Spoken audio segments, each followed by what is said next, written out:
আসসালামু আলাইকুম। সবাইকে শুভেচ্ছা জানাচ্ছি। আপনাদেরকে একটি নান্দনিক ইতিহাস ঐতিহ্যের বিষয় জানান দেওয়ার জন্য আজকের এই ভিডিওটি। আপনাদেরকে দেখাবো এবং ইতিহাস নিয়ে কথা বলবো এই মাটির ঘরগুলো নিয়ে। ১৭ বাড়ি একটি গ্রাম, গফরগাঁয়ের ১৭ বাড়ি যেখানে সবগুলো ঘর মাটির ঘর। হুম? তো এটি মুঘল আমলে প্রতিষ্ঠিত হয়েছিল।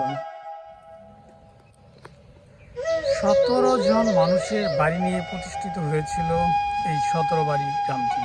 মুঘল আমলে ১৭ জন এসে একসাথে ১৭টি বাড়ি করেছিলেন এখানে।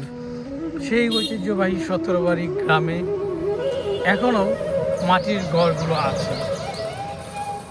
প্রায় ৩০০ বছরের পুরনো সেই মাটির ঘরগুলো। মানে চমৎকার দেখতে, এবং এই গ্রামটাকে আমি বলতে চাই যে মাটির ঘরের গ্রাম।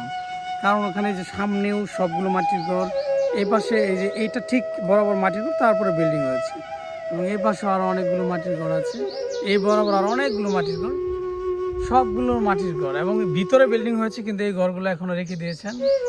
যিনি বর্তমানে এই বাসায় অবস্থান করছেন, আবুল মনসুর মিলন, ওনার সাথে কথা হলো, তিনি মত প্রকাশ করেছেন যে এই মাটির ঘরগুলো থাকবে ঐতিহ্য হিসেবে, এখানে কিছু কারুকার্য তিনি করবেন। তো আমরাও সেই প্রত্যাশা রাখি আমাদের গ্রাম বাংলার পুরনো সেই ইতিহাস ঐতিহ্য বেঁচে থাকুক।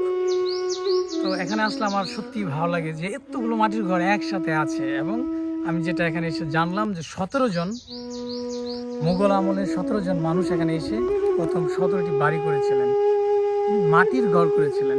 সেখান থেকে এর নাম হয়েছিল ১৭ বাড়ি গ্রাম, ১৭ বাড়ি। তো ১৭টি বাড়ি, আমি এখন বলতে চাই মাটির বাড়ি। তো চমৎকার একটি গ্রাম আমাদের গফরগাঁয়ের ১৭ বাড়ি গ্রাম।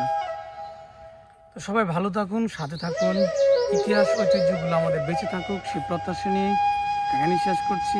আল্লাহ হাফেজ।